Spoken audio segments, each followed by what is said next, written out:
Hello बच्चों, कैसे हो। तिवारी ट्यूटोरियल्स में मैं सेबी तिवारी तुम सबका स्वागत करता हूं। बच्चों, हम लोगों ने फिजिक्स के लिए लर्न फिजिक्स एट होम इस नाम से जो सीरीज शुरू किया वीडियोस के, उसमें 2 वीडियोस मैंने बनाए। पहले टॉपिक इलेक्ट्रिक चार्ज के लिए 2 टॉपिक बनाए। एक में उसका थियरी था, दूसरे में उसका न्यूमेरिकल्स था। इलेक्ट्रिक चार्ज का जो वीडियोस है, अगर उसको देखे हो तो उसमें हिस्ट्री ऑफ चार्ज था, उसका डेफिनेशन चार्ज का, kinds, electron theory of charge, conductors, non conductors, methods of charging, basic properties of charge. और जो सेकंड वीडियोस था उसमें इंपॉर्टेंट फार्मूला और न्यूमेरिकल्स थे। आशा है कि यह वीडियोस तुम लोगों को पसंद आए होंगे। दोस्तों, यह लर्न फिजिक्स एट होम का यह तीसरा वीडियोज है और इसमें हम लोग इलेक्ट्रोस्टैटिक्स के एक बहुत ही महत्वपूर्ण और बहुत ही फेमस टॉपिक को शुरू करने जा रहे हैं, कूलम्ब्स लॉ। इसको शुरू करने से पहले हम लोग समझ लें कि कूलम्ब्स का पूरा नाम चार्ल्स ऑगस्टीन डी कूलम्ब था। फ्रांस का रहने वाला था वह, और उसने 1785 में यह नियम दिया जिसको हम लोग कूलम्ब्स लॉ कहते हैं। 1666 में न्यूटन ने लॉ ऑफ ग्रेविटेशन दिया और उस लॉ पर बेस्ड कूलम्ब ने यह रूल दिया 1785 में। इस रूल के या लॉ के स्टेटमेंट को समझने से पहले हम लोग एक आध चीज समझने में इसमें आराम होगा। पहला तो पॉइंट चार्ज किसे कहते हैं। पॉइंट या पॉइंट हुआ तो अगर कोई चार्ज जस्ट लाइक पॉइंट हो तो उसे पॉइंट चार्ज कहते हैं। यानी magnitude of charge should be very very small. लेकिन यह डिपेंड करता है देखने वाले से और या दूरी पर। मान लिया जाए कि यह कोई स्फीयर है, हम लोगों ने इसको चार्ज किया, मान लिया कि इस पर पॉजिटिव चार्ज है। अब इस स्फीयर पर जो चार्ज है इसको पॉइंट चार्ज कह सकते हैं कि नहीं। अब इस बात पर डिपेंड है कि यह स्फीयर हम लोगों से दूर है या नजदीक है। अगर यह नजदीक है तो यह पॉइंट चार्ज नहीं है, लेकिन अगर इसको दूर ले जाए तो यह जस्ट लाइक पॉइंट हो जाएगा। उस स्थिति में यह पॉइंट चार्ज होगा। यानी कि पॉइंट चार्ज डिस्टेंस पर डिपेंड करता है। हम लोग यह कहते हैं कि if the distance between two charges is so large in compared to their magnitude, the charges are called point charges. यानी कि 2 आवेश ऐसे हों या 2 आवेशों के बीच की जो दूरी हो उनके मैग्नीट्यूड की तुलना में बहुत अधिक हो तो उनको हम लोग पॉइंट चार्ज कहेंगे। यूनिट 11th में हम लोग पार्टिकल कॉन्सेप्ट पढ़े हैं। पार्टिकल या पॉइंट मास ऑब्जेक्ट, उसमें भी यही था कि अगर कोई ऑब्जेक्ट है और उसके द्वारा जो डिस्टेंस उसने कवर्ड किया उसके डायमेंशन के कंपेयर में बहुत अधिक है तो उसको हम लोग पॉइंट ऑब्जेक्ट मानेंगे, पार्टिकल मानेंगे या पॉइंट मास ऑब्जेक्ट मानेंगे।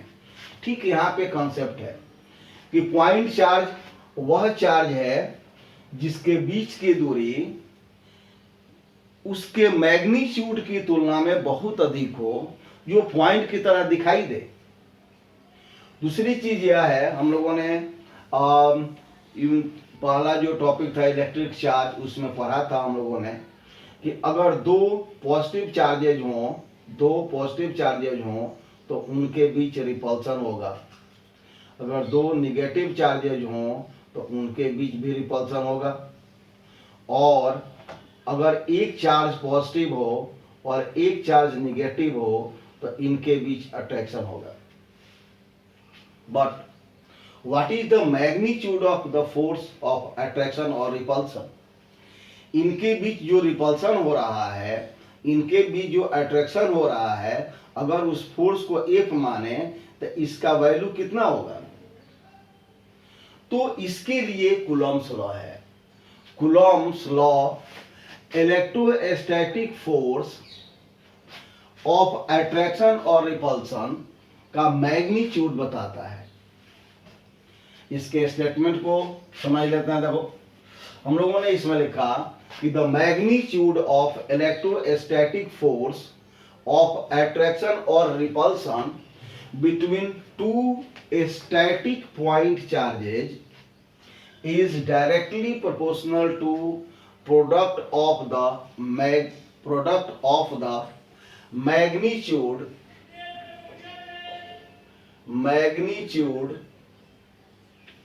of charges and inversely proportional to a square of the distance between them. And this law was published by Charles Augustin de Coulomb in 1785. He was a citizen of France. तो अगर दो charges हों, मान लिया एक बार फिर से समझ लें कि यह चार्ज Q1 है, दूसरा चार्ज Q2 है, इनके बीच अगर कोई डिस्टेंस है, अब इनके बीच अगर रिपल्सन हो रहा है, चूंकि सिमिलर चार्ज हैं, तो उस रिपल्सिव फोर्स का मैग्नीट्यूड कितना होगा, इसके लिए कूलम्स लॉ है। और कूलम्स के अनुसार जो मैग्नीट्यूड होगा वह इन दोनों चार्जेस के मैग्नीट्यूड का प्रोडक्ट मल्टीप्लाई करेंगे और इनके बीच का जो डिस्टेंस होगा उस पर डिपेंड करेगा।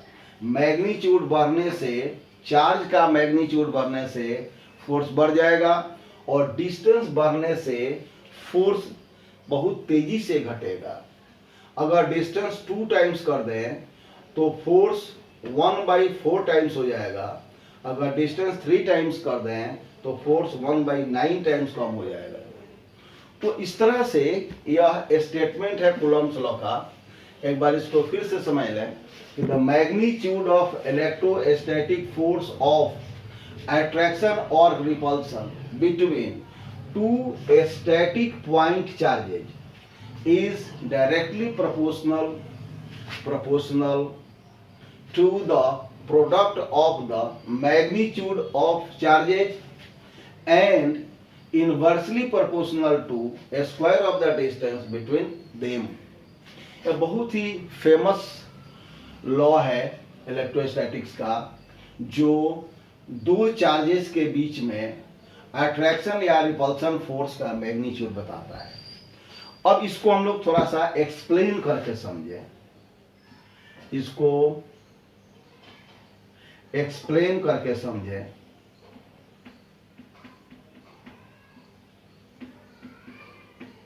एक्सप्लेनेशन हम लोग मान लेते हैं कि यह एक चार्ज है, दूसरा चार्ज यहाँ पर है, इसको हम लोगों ने Q1 माना, इसको Q2 माना, इन दोनों के बीच के डिस्टेंस को R माना और इनके बीच लगने वाले फोर्स को F माना। बहुत सिंपल कॉन्सेप्ट है बच्चों। हम लोग कह सकते हैं कि यार Q1 is equal to first charge, Q2 second charge, R distance between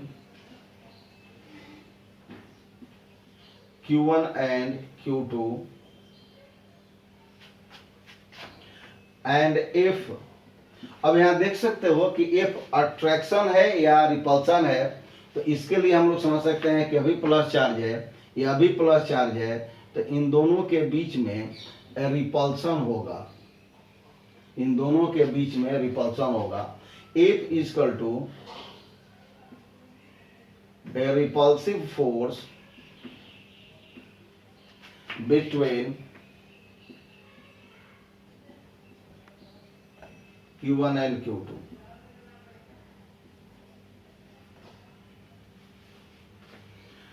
एक बार फिर से समझ लें, बहुत आसान कॉन्सेप्ट है। Q1 first charge, Q2 second charge, R distance between Q1 and Q2, and if repulsive force between Q1 and Q2, और both charges are in vacuum और free space। इनको हम लोग फ्री स्पेस या वैक्यूम में रखा है। तो अब जो रूल हम लोगों ने लिखा स्टेटमेंट का, उसके अनुसार यह जो इफ होगा यह वेरीज करेगा Q1 into Q2, product of the magnitude of both charges, and force is inversely proportional to square of the distance between them. अब मैथमेटिकली अगर दोनों को हम लोग मिलाएं तो यह F varies as Q1 Q2 upon R square. और जैसा कि मैथमेटिक्स में जानते हो, अगर इसको हम लोग बराबर करें तो एक कांस्टेंट आएगा, यह Q1 Q2 upon R square. यह कूलम्ब का नियम है। इसको इक्वेशन 1 कर देते हैं। अब यहां जो कांस्टेंट की है कि इसको कूलम्ब्स कांस्टेंट कहा जाता है। कूलम्ब्स कांस्टेंट कहा जाता है। और जैसा कि देख सकते हो सम इक्वेशन 1 में, यह K is equal to F R square upon Q1 Q2 होगा। इसलिए इसका जो एसआई यूनिट होगा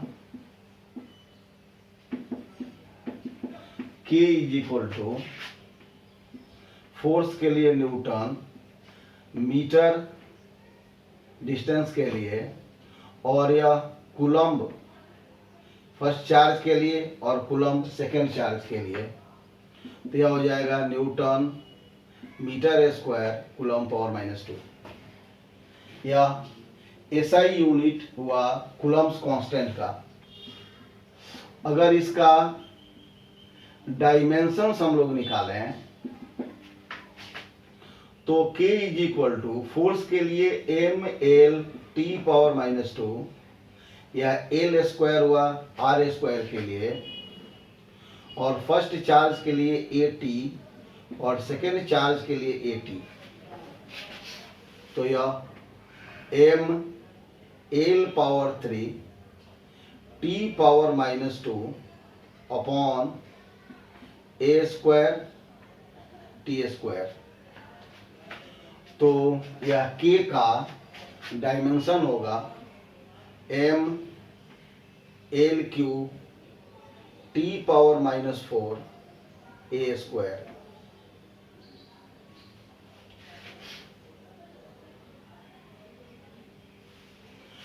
अब हम लोग इस कूलम्ब्स लॉ को 3 कंडीशन में समझेंगे। फर्स्ट कि एसआई यूनिट में K का वैल्यू कितना हो, यह तो यूनिट और डायमेंशन हो गया। एसआई यूनिट में K का वैल्यू कितना होगा, सीजीएस सिस्टम में K का वैल्यू कितना होगा, और अगर चार्जेस को हम लोग किसी अदर मीडियम में रखें other than air and space, पानी में रखें, तेल में रखें, तो उस कंडीशन में F का वैल्यू कितना होगा, उसका कंडीशन, उसका सूत्र क्या होगा। तो इसको हम लोग 3 तरीके से निकालते हैं। इसको हम लोग 3 तरीके से निकालते हैं। फर्स्ट में इन सीजीएस सिस्टम,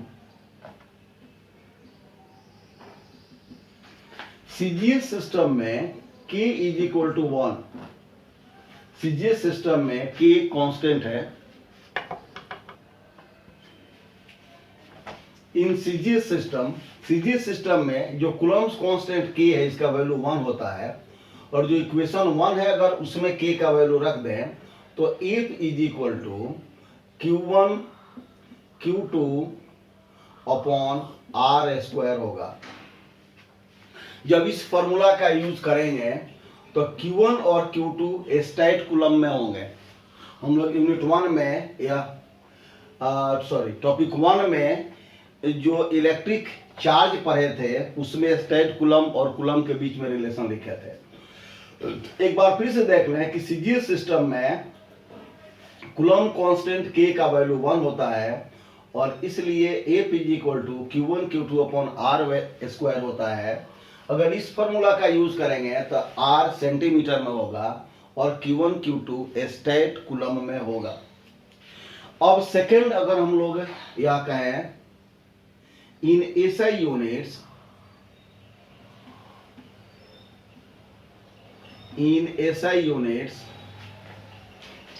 तो एसआई यूनिट में K is equal to 1 upon 4 pi epsilon 0 और इसका वैल्यू होता है 9 इंटू 10 पावर 9। के का ऐसा यूनिट हम लोग निकाल चुके हैं, newton metre square coulomb power -2। अब हम लोग इस इप्सिलॉन 0 को पढ़ेंगे। इप्सिलॉन को परमिटिविटी ऑफ फ्री स्पेस कहते हैं, इप्सिलॉन 0 को परमिटिविटी ऑफ फ्री स्पेस। फिलहाल हम लोग यह कहें कि अगर इक्वेशन 1 में इस के का वैल्यू पुट करें तो एफ का फॉर्मूला मिलेगा 1 upon 4 pi epsilon 0 Q1 Q2 upon R square. यहां पे यह ध्यान रखना है कि 1 अपॉन 4 पाई एप्सिलॉन 0 का वैल्यू 9 इंटू 10 पावर 9 है। न्यूमेरिकल्स बनाते समय बहुत सारे बच्चे इस 9 इंटू 10 पावर 9 को 1 के नीचे रख देते हैं, यह गलती नहीं होनी चाहिए। और यह Q1 Q2 upon R square, यह एसआई यूनिट में कूलम्ब्स लॉ का मैथमेटिकल फॉर्म है। Here epsilon 0 is permittivity of free space। Permittivity के बारे में हम लोग यह समझ लें कि अगर दो चार्जेज हों और इनको फ्री स्पेस में रखें, वैक्यूम में रखें और फोर्स का मान निकालें, फिर इन चार्जेस को पानी में रखें और फोर्स का मान निकालें, इनको तेल में रखें और फोर्स का मान निकालें, तो तीनों कंडीशन में फोर्स का मान अलग अलग होगा। वैक्यूम में फोर्स का मान सबसे अधिक होगा और मीडियम में फोर्स का मान घटेगा। तो मीडियम का वह प्रॉपर्टी जो फोर्स, इलेक्ट्रिक फोर्स को अपोज करता है, परमिटिविटी कहलाता है। इसको हम लोग डिटेल्स में आगे पढ़ेंगे। Epsilon 0 permittivity of free space है और यहां से हम लोग देख सकते हैं कि इप्सिलॉन 0 का अगर फॉर्मूला लिखें तो यह 1 अपॉन 4 पाई Q1 Q2 upon F R square होगा। और एसआई यूनिट अगर इसका निकालें तो इप्सिलॉन 0 इसका एसआई यूनिट होगा कूलम्ब स्क्वायर Q1 Q2 के लिए newton power -1 metre power -2, force के लिए न्यूटन और R स्क्वायर के लिए मीटर स्क्वायर। इसका अगर हम लोग डायमेंशन निकालें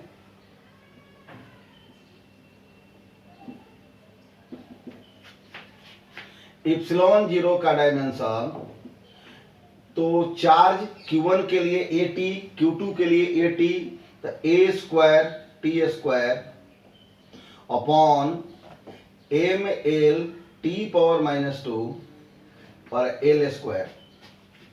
अब अगर इसको ऊपर ले चलें, M power -1 L power -3 T power 4 A square. Numerical value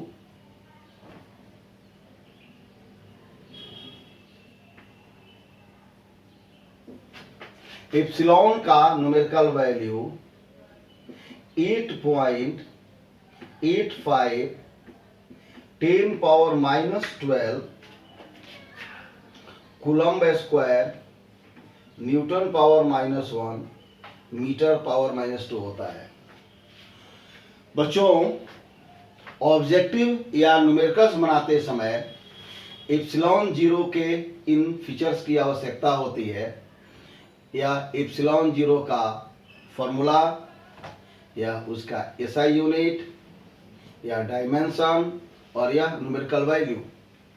तो हम लोगों ने इलेक्ट्रिक फोर्स या कूलम्ब्स फोर्स का मान या निकाला एसआई यूनिट के टर्म में, या निकाला सीजीएस के टर्म में।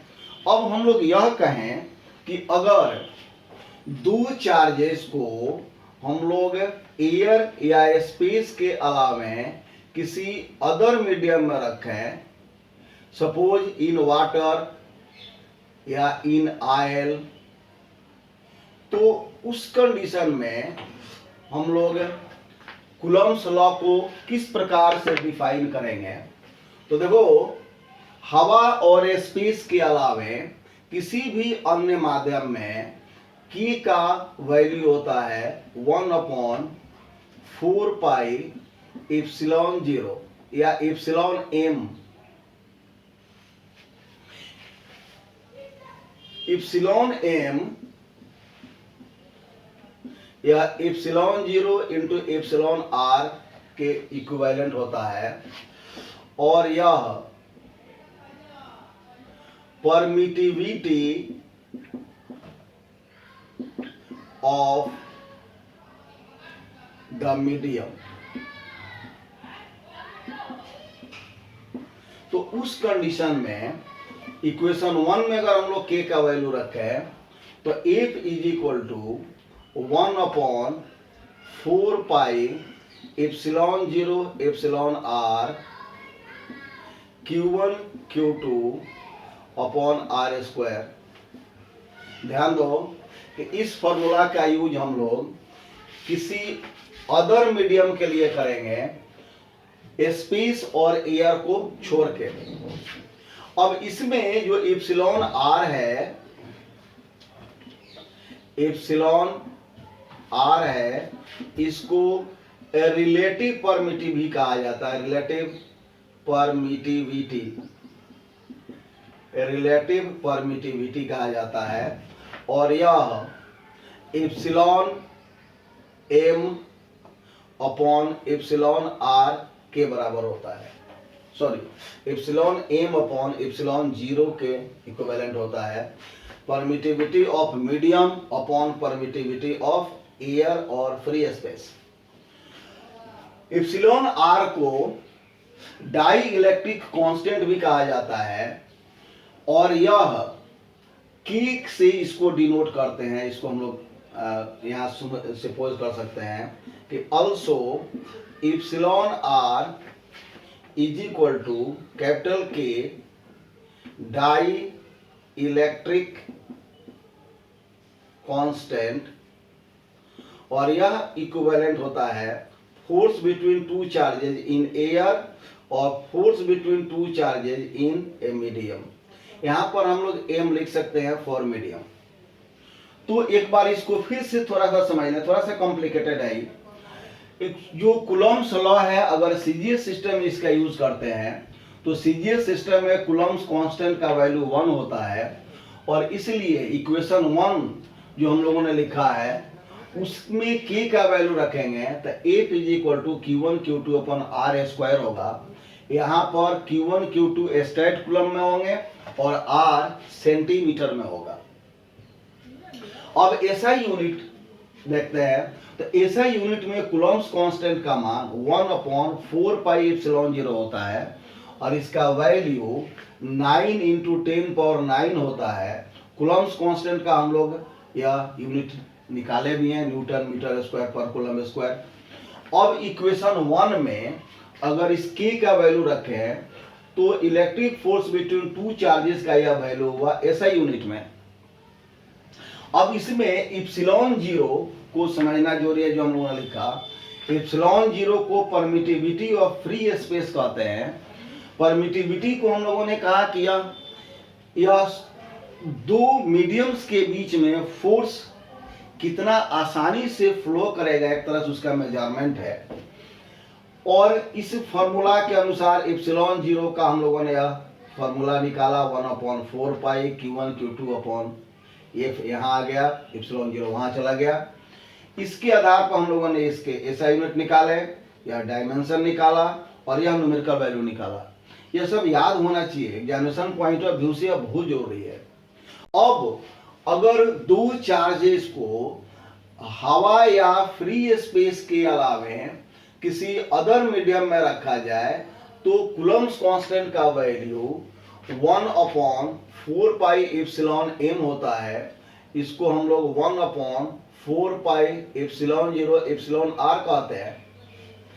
अब यहाँ पे जो इप्सिलॉन एम है वह परमिटिविटी ऑफ द मीडियम है और यह इप्सिलॉन 0 इप्सिलॉन आर के बराबर होता है। के का वैल्यू अगर इक्वेशन 1 में रखें तो किसी मीडियम में यह कूलम्ब्स फोर्स का मैथमेटिकल फॉर्म हुआ। इप्सिलॉन आर को रिलेटिव परमिटिविटी कहा जाता है और यह permittivity of medium upon permittivity of free space के इक्विवेलेंट होता है। इसको अगर हम लोग डिवाइड करें दोनों को तो इसके बराबर हो जाएगा। इप्सिलॉन आर को डाई इलेक्ट्रिक कांस्टेंट भी कहा जाता है और dielectric constant force between two charges in vacuum upon force between two charges in a medium, इसके इक्विवेलेंट होता है। तो यहां तक हम लोगों ने कूलम्ब्स लॉ का स्टेटमेंट देखा और उसका एक्सप्लेनेशन देखा। इसको मैंने अपने तरफ से प्रयास किया है कि अच्छे से बताएं। अगर इसमें कोई प्रॉब्लम हो तो कमेंट करो और जरूर उसको समझ लो। अब इसके बाद में हम लोग इसमें तीन चीज समझेंगे।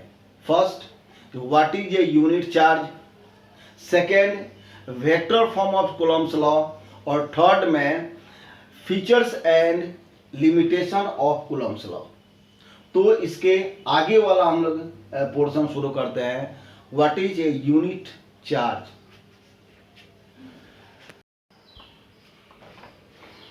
बच्चों, इलेक्ट्रिक चार्ज का ऐसा यूनिट कूलम्ब होता है, लेकिन एक कूलम्ब चार्ज किसे कहेंगे? यूनिट चार्ज या इकाई चार्ज और 1 कूलम्ब ऑफ चार्ज, इसमें हम लोग इसको डिफाइन करने का प्रयास करेंगे कि एक कूलम्ब चार्ज किसे कहेंगे।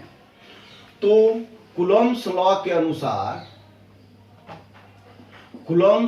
के अनुसार अगर दो चार्जेज हों, जैसा भी हम लोगों ने पढ़ा, अगर दो चार्जेज हों और उनके बीच फोर्स लगे F, तो यह F is equal to 1/4πε0 Q1 Q2 upon R square होता है। 1/4πε0 का वैल्यू हम लोगों ने लिखा, या 9 × 10⁹ Q1 Q2 upon R square होता है। यहाँ Q1 और Q2 दो चार्जेज हैं, इनको स्पेस में R डिस्टेंस पर रखा गया है, तो इनके बीच लगने वाला यह फोर्स हुआ। अब हम लोग यह मान लें, अब इसको हम लोग मान लें कि Q1 1 कूलम्ब है, Q2 1 कूलम्ब है एंड R 1 मीटर है। तो इस कंडीशन में F विल बी 9 × 10⁹ न्यूटन। यहाँ देख सकते हो Q1 का मान अगर 1 रखें, Q2 का मान भी 1 रखें और R का मान भी 1 रखें, तो यह फोर्स मिला। अब इसके बेस पर हम लोग यूनिट चार्ज को डिफाइन कर सकते हैं और यह कहेंगे कि यूनिट चार्ज या 1 कूलम्ब चार्ज वह चार्ज है जो अपने से 1 मीटर की दूरी पर रखे गए सिमिलर चार्ज के कारण 9 इंटू 10⁹ न्यूटन का रिपल्सिव फोर्स एक्सपीरियंस करता है। इसको यह कहेंगे, देखो कि ए यूनिट चार्ज और 1 coulomb charge is that amount of charge which when kept in free space or vacuum at a distance of 1 meter from a similar charge of same magnitude experiences a force of repulsion of magnitude 9 into 10⁹ Newton. तो इसको हम लोग इस तरह से लिखेंगे, इसको ध्यान रखो। यूनिट चार्ज का डेफिनेशन, ए यूनिट चार्ज और 1 coulomb charge is that amount of charge which when kept at a distance of 1 meter in free space from a similar charge of same magnitude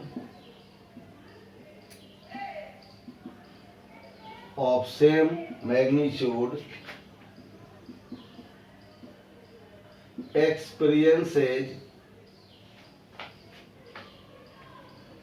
a force of repulsion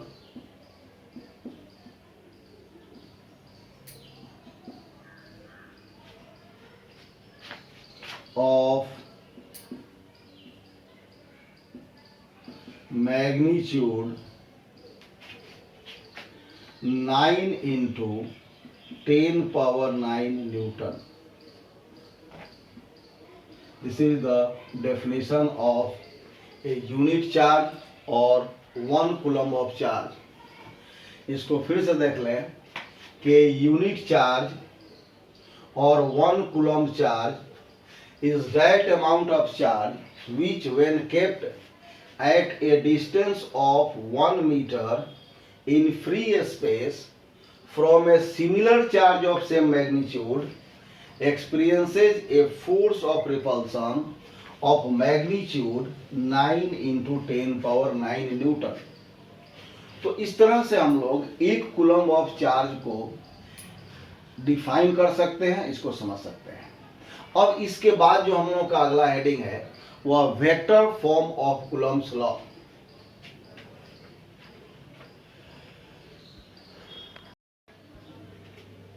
बच्चों, Coulomb's law का vector form एक बहुत ही important concept है। Force एक vector quantity है जिसमें magnitude और direction दोनों होते हैं। कूलम्ब्स लॉ भी फोर्स को डिनोट करता है, उसका मैग्नीट्यूड बताता है। इसलिए कूलम्ब्स फोर्स को हम लोग वेक्टर फॉर्म में लिख सकते हैं। वेक्टर फॉर्म को समझने से पहले हम लोग यूनिट चार्ज को समझ लें। यूनिट चार्ज 11th में पढ़ना भी है। यूनिट चार्ज यूनिट वेक्टर को हम लोग समझते हैं।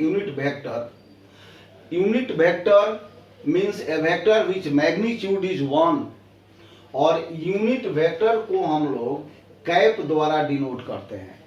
अगर याद होगा तो एक्स एक्सिस में यूनिट वेक्टर आई कैप द्वारा डिनोट होता है, वाई एक्सिस में इसको जे कैप द्वारा डिनोट करते हैं और जेड एक्सिस में इसको के कैप द्वारा डिनोट करते हैं। अब अगर कोई यूनिट वेक्टर इनसे अलग हो, मान लो इस तरह से हो, इसको आर कैप द्वारा डिनोट करते हैं। तो unit vector is a vector which magnitude is 1। अब यूनिट वेक्टर का जो सबसे बड़ा फायदा या कॉन्सेप्ट यह है कि unit vector into scalar is equal to vector. Unit vector into scalar is a vector, और इस वेक्टर में स्केलर का मैग्नीट्यूड नहीं बदल रहा है। सपोज करो कि हम लोग 4 मीटर लिख रहे हैं। अब अगर यह कहें कि यह 4 मीटर एक्स एक्सिस के अलोंग है तो इसको हम लोग कहेंगे 4 आई कैप मीटर। तो 4 ही रहा, बस क्या है कि 4 इंटू आई कैप वेक्टर हो गया। तो इस कॉन्सेप्ट का हम लोग कूलॉम्स लॉ के वेक्टर फॉर्म में यूज करेंगे। अब जैसा कि इस फिगर में देख सकते हो, हम लोग मान लेते हैं कि वो ओरिजिन है और एक चार्ज है Q1 और दूसरा चार्ज है Q2। ओ से ओरिजिन से Q1 का पोजीशन वेक्टर R1 है और Q2 का पोजीशन वेक्टर R2 है।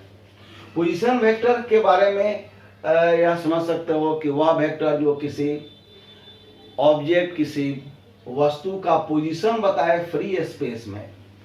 तो हम लोग इसमें यह कहेंगे, इसको ठीक से समझ लो कि Q1 is equal to first charge, Q2 second charge, vector R1 position vector of Q1 और vector R2 position vector of Q2। ये तो हो गया। अब Q2 के कंपेयर में, Q1 के कंपेयर में Q2 का पोजीशन वेक्टर क्या लिखें? तो पोजीशन वेक्टर को कहेंगे वेक्टर R। किसका? तो Q2 का। किसके कंपेयर में? तो Q1 के कंपेयर में। तो यह वेक्टर R21 हुआ, इट इज नॉट 21।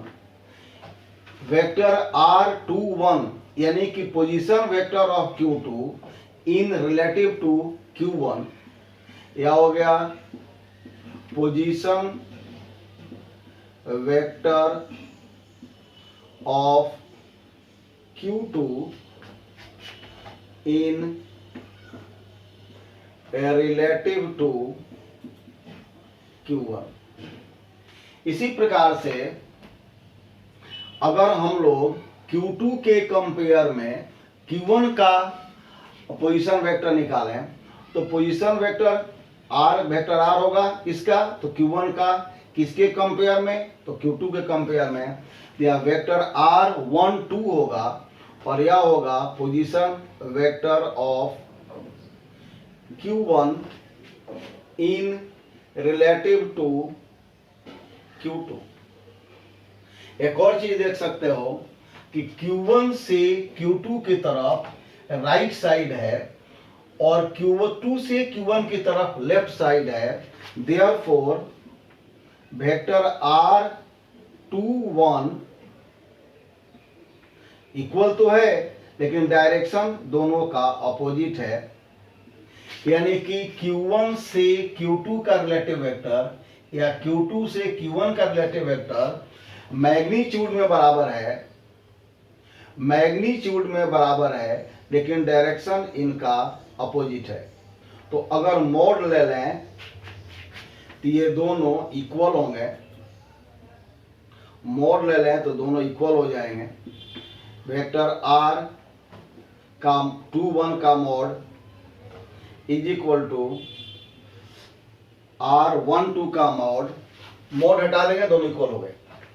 अब हम लोग यह कहेंगे कि अगर फर्स्ट चार्ज सेकंड पर फोर्स लगाए तो उसको क्या कहें, तो फोर्स के लिए वेक्टर F किस पर फोर्स लगा, तो Q2 पर, किसने लगाया, तो Q1 ने, तो यह वेक्टर F21 हुआ, वेक्टर F21 हुआ। उसी तरह से Q2 Q1 पर फोर्स लगाएगा तो वह वेक्टर F12 होगा। फोर्स किस पर लगेगा, तो Q1 पर, कौन लगाएगा, तो Q2। तो इसको हम लोग लिखेंगे कि also vector F21 is equal to force applied by Q1 on Q2 and F12 vector F12 is equal to force applied by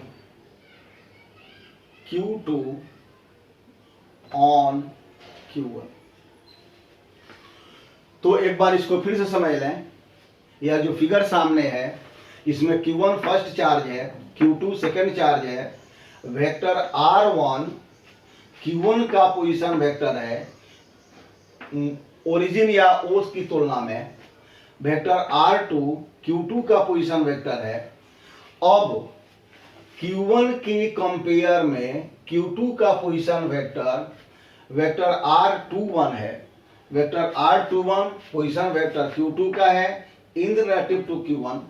उसी तरह से vector R12 position vector of Q1 in relative to Q2।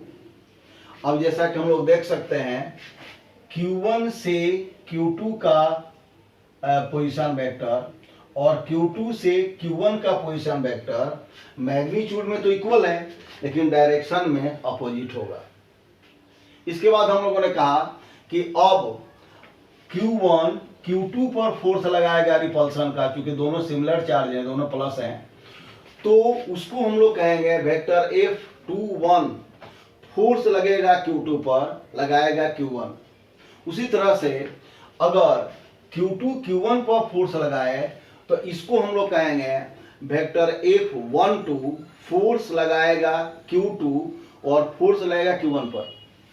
अब हम लोग vector F21 और vector F12 का magnitude और direction यानी सदिश और अदिश दोनों के रूप में निकालना चाहते हैं। देखो, तो हम लोग यह कहें कि अगर हम लोग मैग्नीट्यूड निकालें, अगर मैग्नीट्यूड निकालें किसका, तो force applied on 2 by Q1 यानी force applied on Q2 by Q1, इसका मैग्नीट्यूड निकालें तो कूलम्ब्स लॉ के अनुसार 1/4 पाई एप्सिलॉन 0 या Q1 Q2 and distance between Q1 and Q2 is R21 इसका स्क्वायर। और जैसा कि मैंने कहा था कि यूनिट वेक्टर और स्केलर का मल्टीप्लिकेशन वेक्टर हो जाता है, तो अगर इस एक्सप्रेशन को हम लोग वेक्टर फॉर्म में लिखना चाहें तो यूनिट वेक्टर से मल्टीप्लाई कर दें, unit vector in the direction of vector R21। तो अब यह जो मल्टीप्लिकेशन होगा वह वेक्टर हो गया और यह कूलम्ब्स लॉ का वेक्टर फॉर्म हो गया। हम लोग कहेंगे कि vector F21 is equal to 1/4 pi epsilon 0 Q1 Q2 upon R21 का square into R cap 21, R cap 21 a unit vector similarly अगर हम लोग वेक्टर F12 निकालें, यह हो जाएगा 1/4πε0 Q1 Q2, डिस्टेंस हो जाएगा R12 इसका स्क्वायर और R12 यूनिट वेक्टर है। अब यहां दो चीज है। पहला तो यह कि वेक्टर F21 और वेक्टर F12 का मैग्नीट्यूड तो इक्वल है लेकिन डायरेक्शन उल्टा है। देखो वेक्टर F21 और वेक्टर F12 अपोजिट है, लेकिन इनका मैग्नीट्यूड सेम होगा, मैग्नीट्यूड सेम होगा।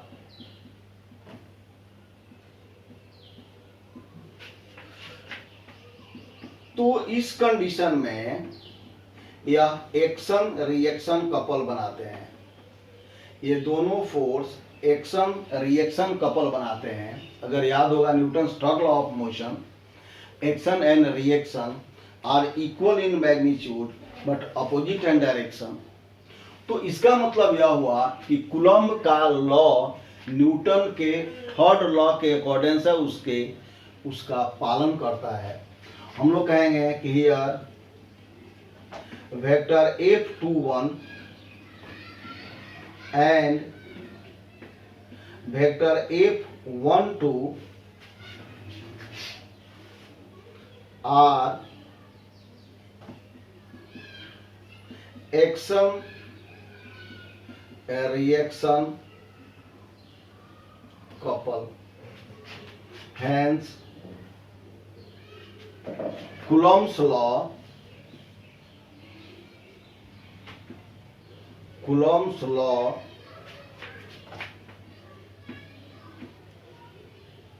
obeys Newton's third law of motion. Newton's third law of motion. Coulomb's law obeys Newton's third law of motion. यह vector form of Coulomb's law है, बहुत easy है। Magnitude निकाल के यूनिट वेक्टर से multiply कर देंगे, वेक्टर फॉर्म हो जाएगा। इसके बाद हम लोग इसका फीचर्स और लिमिटेशन समझ लेते हैं और यहां तक यह टॉपिक 2 होगा।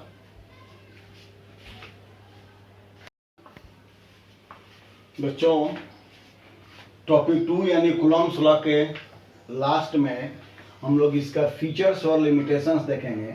ये दोनों शॉर्ट क्वेश्चन के रूप में पूछे जाते हैं। तो पहले फीचर्स, कूलम्ब्स लॉ का सबसे बड़ा फीचर्स या इंपॉर्टेंस यह है कि यह मैग्नीट्यूड ऑफ इलेक्ट्रिक फोर्स देता है बिटवीन टू चार्जेस। दो चार्ज हो उनके बीच जो इलेक्ट्रिक फोर्स होगा उसका मैग्नीट्यूड यह बताएगा। दूसरा जो इसका फीचर्स है कि इस लॉ के आधार पर हम लोग यूनिट ऑफ चार्ज निकाल सकते हैं। जो कूलम्ब का डेफिनेशन हम लोगों ने दिया था, unit of charge is coulomb, तो इस नियम इस लॉ पर ही बेस्ड था। तीसरा इसका जो फीचर्स यह है कि यह माइक्रोस्कोपिक यानी very small and microscopic very large दोनों डिस्टेंस के लिए लागू होता है। अगर दो चार्जेस के बीच में डिस्टेंस कम हो तब भी लागू होगा, ज़्यादा हो तब भी लागू होगा। और फोर्थ यह है कि यह Newton's third law of motion का पालन करता है, उसके अकॉर्डिंग है। तो ये 4 फीचर्स हुए। पहला कि यह इलेक्ट्रिक फोर्स का मैग्नीट्यूड बता सकता है। दूसरा कि इससे यूनिट ऑफ चार्ज निकाल सकते हैं। तीसरा कि यह स्मॉल और लार्ज दोनों डिस्टेंस के लिए सही है। और चौथा कि यह न्यूटन के थर्ड लॉ का पालन करता है। अब लिमिटेशंस के रूप में समझ लो इसका फर्स्ट लिमिटेशन यह है कि यह सिर्फ पॉइंट चार्ज के लिए लागू होगा और पॉइंट चार्ज को रेस्ट में होना चाहिए। अगर चार्ज मूवेबल हो तो कूलम्ब्स लॉ लागू नहीं होगा। सेकेंड इसका लिमिटेशन यह है कि अगर डिस्टेंस 10⁻⁻15 मीटर से कम हो जाए तो यह लॉ लागू नहीं होगा। और तीसरे में कि यह एक यूनिवर्सल लॉ नहीं है। और चौथा जो इसका लिमिटेशंस है कि यह मीडियम पर डिपेंड करता है। 4 फीचर्स, 4 लिमिटेशंस में पहला कि यह सिर्फ पॉइंट चार्ज के लिए लागू होगा जो रेस्ट में हो। दूसरा कि यह 10⁻⁻15 मीटर से कम डिस्टेंस के लिए लागू नहीं होगा। तीसरा कि यह यूनिवर्सल लॉ नहीं है। और चौथा कि यह मीडियम पर डिपेंड करने वाला फोर्स है या लॉ है। तो यहाँ तक हम लोगों ने कूलम्ब्स लॉ को पढ़ा। अपने तरफ से मैंने प्रयास किया कि इसको अच्छे से बता सकें। इसको एग्जामिनेशन पॉइंट ऑफ व्यू और से हम लोगों ने पढ़ा और कंपटीशन के लिए भी पढ़ा। अब इससे रिलेटेड जो अगला वीडियो होगा उसमें हम लोग इसका न्यूमेरिकल्स बनाएंगे। आशा है कि इसे पढ़ोगे, समझोगे, पसंद करोगे। अगर इसमें किसी तरह का प्रॉब्लम हो तो कांटेक्ट करो या कमेंट में बताओ, उसको हम लोग सॉल्व करने का प्रयास करेंगे। Thank you.